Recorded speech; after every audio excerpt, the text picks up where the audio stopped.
Doctor साहब, जो discussion अभी हमारी हो रही थी वेरी इंटरेस्टिंग, क्योंकि डॉक्टर सदाकत अली जो है एडिक्शन स्पेशलिस्ट हैं, डायबिटीज़ में भी काम अवाइल में कर चुके हैं, और डॉक्टर साहब जो हैं वो बतौर कंसल्टेंट डायबिटोलॉजिस्ट काम कर रहे हैं, और आपका भी यही शोबा है। मुझे ये बताइए कि आपका पाकिस्तान से ताल्लुक़ है, गो के 9 साल हो गए लंदन इंग्लैंड गए हुए। पराठा जो है जिसमें कि थोड़ा सा घी भी होता है और साथ में जो है कार्बोहाइड्रेट भी होते हैं, और उससे दिन का आगाज़ होता है, बड़ी ज़बरदस्त चीज़ लोग समझते हैं, और फिर वो एक नहीं खाते हैं, शुरू कर लेते हैं और फिर खाए चले जाते हैं। ये बताइए कि पराठों की भी एडिक्शन हो सकती है, और क्या पराठे भी जो है डायबिटीज़ को ख़राब कर सकते हैं, शुगर को बढ़ा सकते हैं? अच्छा, जैसे हम बात कर रहे थे कि ये जो डायबिटीज़ के पेशेंट्स हैं, टाइप 2 डायबिटीज़ के पेशेंट्स, इनके अंदर मैंने कॉमनली देखा है कि 3 ये ईटिंग बिहेवियर्स हैं, जो कि और इनका ये जो 3 डिफरेंट टाइप के ईटिंग बिहेवियर्स, और जो कि ये गलत हैं और इनको समझने की और सही करने की बहुत ज़रूरत होती है। अच्छा, इसको मैं थोड़ा एक्सप्लेन करता हूँ। पहला ईटिंग बिहेवियर मैंने ये देखा है कि इनका जो है कि इनके ये सारा अपने मील्स जो हैं उनका साइज़ नॉर्मल होता है, यानी नाश्ता, दोपहर का खाना और रात का खाना साइज़ ठीक होता है, लेकिन ये throughout the day snacking करते रहते हैं, किसी किस्म की बिस्किट, फ्रूट या कोई भी। और जब हम इनसे पूछते हैं कि आप खाना ज़्यादा तो नहीं खाते, तो कहते हैं नहीं, हम तो बिल्कुल नहीं ज़्यादा खाने तो ठीक खाते हैं। तो वो स्नैकिंग को खाना नहीं समझते। एक तो ये मैंने पैटर्न बड़ा कॉमनली देखा है।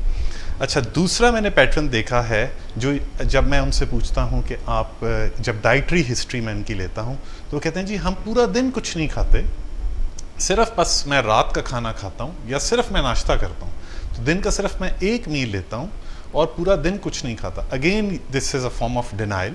अब होता ये है कि वो जब सारा दिन कुछ नहीं खा रहे होते तो वो अपने आप को तसल्ली दे रहे होते हैं कि हम तो बहुत एक हेल्दी लाइफस्टाइल गुजार रहे हैं, लेकिन जब उनका वो एक मील आता है तो वो इतनी एक्सेस कैलोरीज होती हैं कि वो उनके ब्लड शुगर को बिल्कुल गलत डायरेक्शन में ले जाता है, और फिर वो through out the day high रहता है, और फिर स्लोली वापस आता है, और जैसे ही 24 घंटे में वो वापस आता है, वो दोबारा से वो अपना एक हैवी मील ले लेते हैं। एक इसको रिएक्टिव ईटिंग भी कहते हैं।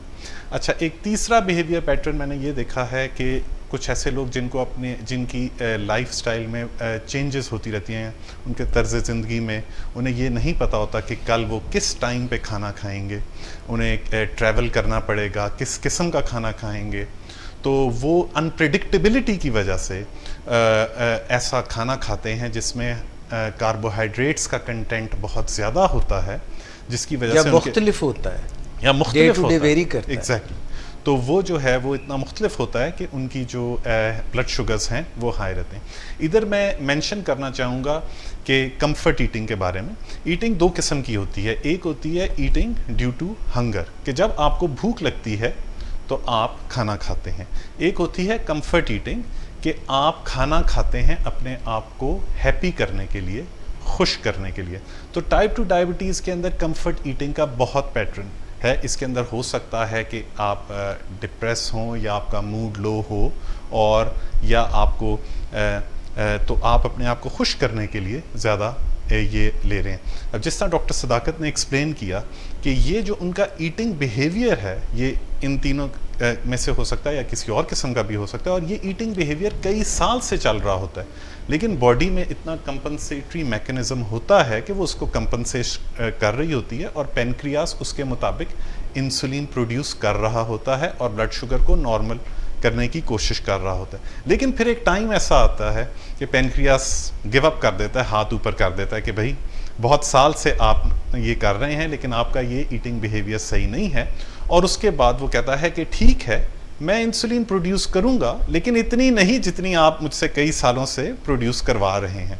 और फिर वो ब्लड शुगर ऊपर जानी शुरू हो जाती है, और फिर हमें पता चलता है कि डायबिटीज़ हो गई।